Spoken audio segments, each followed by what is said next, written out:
ഭാസ്കര കാർണവർ വധക്കേസ് ഷെറിൻ ശിക്ഷാവിധിക്കിടെ 500 ദിവസം ജയിലിന് വെളിയിൽ. പെരുമാറ്റച്ചട്ടമുള്ളപ്പോഴും പുറത്ത്. ഭാസ്കര കാർണവർ വധക്കേസിൽ ഒന്നാം പ്രതി ഷെറിന് ശിക്ഷയിൽ ഇളവ് നൽകാൻ മന്ത്രിസഭാ യോഗം തീരുമാനിച്ചിരിക്കുകയാണ്.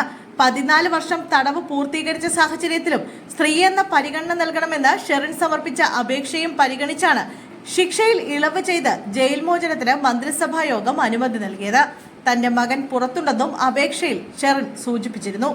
സംസ്ഥാനത്ത് ശിക്ഷാ കാലയളവിൽ ഏറ്റവും അധികം തവണ പരോൾ ലഭിച്ച തടവുകാരിയാണ് ഷെറിൻ. ശിക്ഷാ കാലയളവിനിടെ 500 ദിവസത്തോളം ഷെറിൻ ജയിലിന് പുറത്തായിരുന്നു. കോവിഡ് സമയത്തും ഷെറിൻ പുറത്തായിരുന്നു. 3 ജീവപര്യന്തം തടവിന് ശിക്ഷിക്കപ്പെട്ട പ്രതി ശിക്ഷാ കാലാവധി തുടങ്ങി 1.5 വർഷം പിന്നിടുമ്പോൾ തന്നെ പരോൾ നേടി തുടങ്ങിയിരുന്നു. 2016 തെരഞ്ഞെടുപ്പ് പെരുമാറ്റച്ചട്ടം നിലവിൽ വന്ന് കേരളത്തിലെ മറ്റ് തടവുകാർക്കൊന്നും പരോൾ അനുവദിക്കാതിരുന്നപ്പോഴും ഷെറിന് പരോൾ കിട്ടിയിരുന്നു. ആദ്യം 30 ദിവസത്തേക്ക് അനുവദിച്ച പരോൾ പിന്നീട് 30 ദിവസത്തേക്ക് കൂടി നീട്ടുകയായിരുന്നു. കാർണവർ കൊലക്കേസിന്റെ വിധി വന്നത് 2010 ജൂൺ 11-നാണ്. 2012 മാർച്ച് 3-ന് ഷെറിന് ആദ്യ പരോൾ ലഭിച്ചു.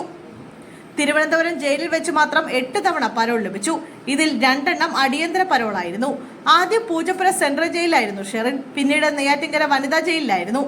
ഇവിടെ വെച്ച് അനധികൃതമായി ഫോൺ ഉപയോഗം ഉൾപ്പെടെ ആരോപണങ്ങൾ ഉയർന്നതിനെ തുടർന്ന് ഷെറിനെ വിയ്യൂർ ജയിലിലേക്ക് മാറ്റിയിരുന്നു. പിന്നീട് തിരുവനന്തപുരം വനിതാ ജയിലിലേക്ക് മാറ്റി.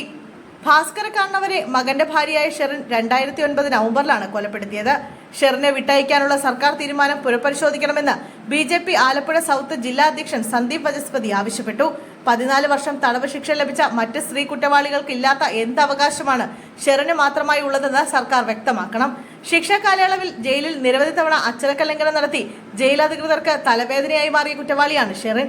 അപ്പോഴും ചട്ടം ലംഘിച്ച ഷെറിന് പരോൾ നൽകാനും സർക്കാർ തയ്യാറായിട്ടുണ്ട്.